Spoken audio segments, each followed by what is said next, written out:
আমরা পর্যটক গাড়ি নিয়ে ঘুরে বেড়াচ্ছি। এই তো আমরা সমুদ্রের কাছে এসে গেছি, চট্টগ্রাম বন্দর। দেখতে পাচ্ছেন আপনারা।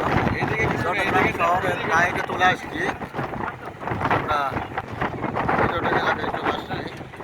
সামনে সমুদ্র দেখানোর চেষ্টা করব। আমরা ঠিক সমুদ্রের দিকে যাচ্ছি এখন। দেখতে পাচ্ছেন সামনে সমুদ্র, সামনে সমুদ্র।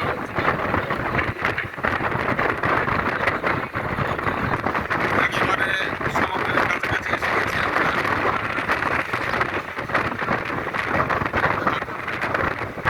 অনেক দূরে দেখা যায় জাহাজগুলো নৌকাগুলি আছে।